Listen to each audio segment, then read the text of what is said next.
O TDAH, ele é um transtorno de neurodesenvolvimento, tá? Então, a sua origem é predominantemente genética, né? E existe uma pequena diferença aqui. Por exemplo, existe uma diferença entre causa e origem. O que é a causa do TDAH e o que é a origem do TDAH? Por exemplo, nós temos, por exemplo, a síndrome de Down, cuja causa, a pessoa que nasce com aqueles traços, nasce com a inteligência um pouco abaixo da média, aqueles traços e tudo, a causa é a trissomia do cromossomo 21. Então a gente já sabe a causa. Nasceu com a trissomia, nasceu com a síndrome de Down. O TDAH é o seguinte, a origem é predominantemente genética e está correlacionada a alguns genes responsáveis pelo transporte na nossa mente de alguns neurotransmissores, principalmente dopamina e serotonina. A dopamina é um neurotransmissor responsável pelo engajamento, né? Para você tá com sede, você vai lá e toma sua água, você tem prova amanhã, você vai lá e estuda engajamento, e atrás entrar em ação, basicamente, tá? E há aspectos cognitivos, né? Cognos, que é o conhecimento, ou seja, para você aprender uma nova tarefa, memória de trabalho, que eu já vou explicar o que é também. Então, aprendizado, tudo tem a ver com a dopamina. Serotonina é também um neurotransmissor bastante afetado por essa questão do TDAH, e ele está responsável pela questão do prazer, assim? Também, mas controle emocional e inibitório. Então você... eu falei isso agora mais cedo, cara. Deu um branco aqui. Não, É que bem na hora que tava explicando, ele entrou para arrumar o microfone. Ele entrou bem aqui. Aí, não, mas o lance é a impulsividade. Isso, impulsividade e agressividade. Então, a impulsividade e agressividade está bastante relacionado à questão da dopamina. Então, o que acontece? Isso é o ponto. Se você nasceu com essa predisposição genética, e nem sempre o TDAH é genético, embora a maioria imensa das vezes seja, o que ocorre? Fatores ambientais podem desencadear o TDAH em você. O que seriam esses fatores ambientais? A forma como você lida com as pessoas à sua volta, a forma como o mundo reage ao que você faz. Então, por exemplo, uma família que seja bastante conturbada, onde o filho se sinta culpado pelas coisas que acontecem, tá? Isso é estudo científico.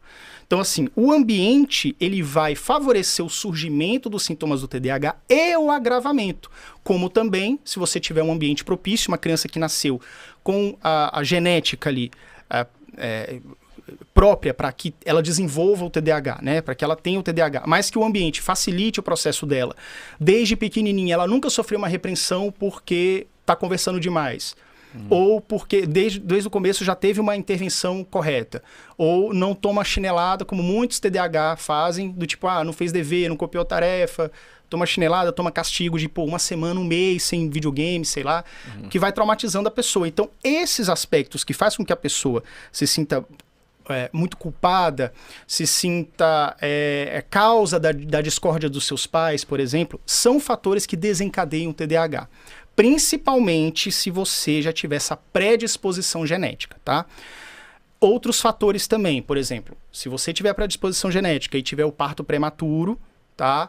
É outro fator que desencadeia também, tá na literatura DSM-5 e estudos científicos.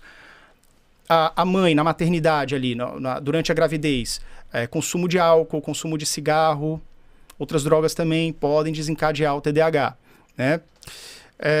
Outros fatores, então, que não seriam de origem genética, pessoas que podem ter algum tipo de lesão cerebral, principalmente na região do córtex pré-frontal. Então, como é que funciona isso?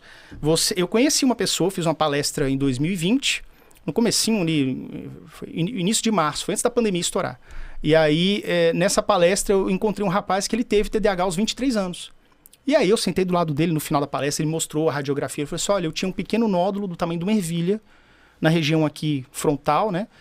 E aí eu fiz uma pequena cirurgia que removeu, foi um sucesso, não perdi minhas capacidades, tá tudo ok, mas desenvolveu o TDAH. Caramba. Então ele começou a ter muita dificuldade em manter a atenção, muita mesmo, dificuldade de aprender, memória de trabalho.